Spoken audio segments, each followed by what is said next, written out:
Everyone's in on the Great Reset. Well, almost everyone. There's one guy who's got the power to do something to stop it, and you know exactly where I'm going. And they made a mistake. They tried to get Trump on their side, so they invited Donald Trump to Davos, I think a couple of times. But in January, when Donald Trump, I think, really began to see the beast that he was up against, he went to Davos, to the World Economic Forum, and he stuck a mega finger in their eye. We're committed to conserving the majesty of God's creation and the natural beauty of our world. But to embrace the possibilities of tomorrow, we must reject the perennial prophets of doom and their predictions of the apocalypse. These alarmists always demand the same thing: absolute power to dominate, transform, and control every aspect of our lives. We will never let radical socialists destroy our economy, wreck our country.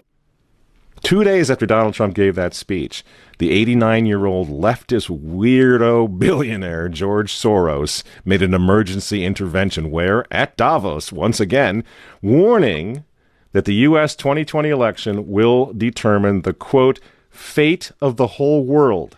Now, in the context of Davos, take a look at this one more time. This is a month after Donald Trump addressed Davos and stuck the MAGA finger in their face. Here's what Francis, the Vatican, and Jeffrey Sachs had to say in response. And it is a dangerous country right now. It will be absolutely dangerous if Trump wins re-election. Trump wins re-election. Trump wins re-election. Francis invited this guy to the Amazon Synod as an honored guest and advisor. He's also Bernie Sanders' advisor. What's he doing in the Vatican? Why is this guy who's a promoter for socialist, out and out socialist, Bernie Sanders, what's he doing advising the Pope? Why does he have entree to the Vatican, friends? Sachs supports abortion and contraception, but that's not a problem for the Vatican. For the Vatican, for Pope Francis, and for his friends at the UN, Donald Trump is the problem, obviously, friends.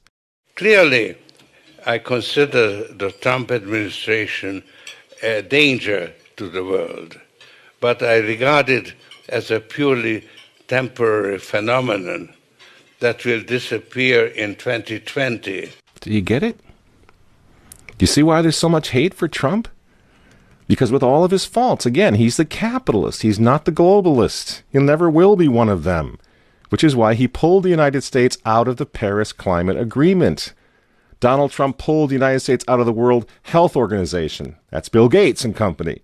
And now he's threatening to pull the United States out of the World Trade Organization. People say, yeah, well, Donald Trump got married twice. He's a bad guy. Really? He's right in the face of the demons on this, friends. Nobody ever said he was a saint. He's knocking the sacred cows of the United Nations down all over the world right now. The General Assembly routinely votes 185 against the United States on almost everything right now. And you remember, speaking of the United Nations, in November of 2019, again, right before COVID landed, Trump went to the UN, on the floor of the General Assembly, and he declared war on globalism. Wise leaders always put the good of their own people and their own country first. The future does not belong to globalists. The future belongs to patriots. And shortly after the speech at the UN, Donald Trump delivered, what do you think happened? The coronavirus was unleashed on the world, and Trump's booming U.S. economy went on life support. Do you think that was an accident?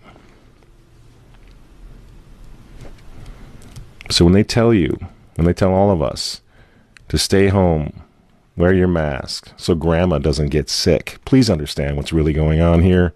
They don't care about your grandmother. They don't care about old people, these people. They don't care about babies. They want them aborted so that they can save the common home. Abort babies, millions of them all over the world. They don't care about babies. They don't care about old people. In fact, if you want to save your grandma, tell the globalists to stay the hell away from her. You remember how some of them, like Cuomo and characters like this, were running COVID recovering patients through nursing homes? That's how much they care about grandma. And the name of the game now is to bring the United States economy to its knees, get it out of the way, so that everyone will want the Great Reset. make the new normal so intolerably abnormal that even you and I, maybe, at some point in the near future, will be begging for the vaccines because we'll be driven crazy by that point. Begging for whatever else is going to keep us safe according to our jailers and our handlers and our zookeepers. You see? That's what they want. That's why they keep using this term, new normal. You know what we do to fight back? Go to work. Go back to school. If you're healthy, take off the mask. And for heaven's sake, go back to church and pray that Trump wins in November. That's what the reset was on. That's what the Russia hoax was all about. That's what the impeachment hoax was all about. Don't you see?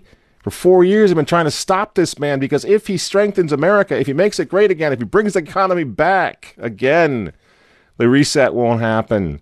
The New World Order is going to be set way back. Who knows when they're going to have another COVID opportunity like this one again, and they know it. So ask yourselves why they hate this man. These folks, these men, they hate God. They hate the unborn. They hate the traditional family. They hate you. And they hate Donald Trump, whose political opponents, by the way, right now are knocking statues of saints to the ground. They're beating up cops, and they're burning flags. You say you don't like Trump. I'm sorry, friends, but who cares? That doesn't really matter anymore. What you think of Trump's personality or his tweets. Look at the big picture. The choice is simple, friends. Stand with America right now, or fall with the New World Order in the not-so-distant future. There's no other choice. I'm Michael Matt for Remnant TV, and we'll see you next week.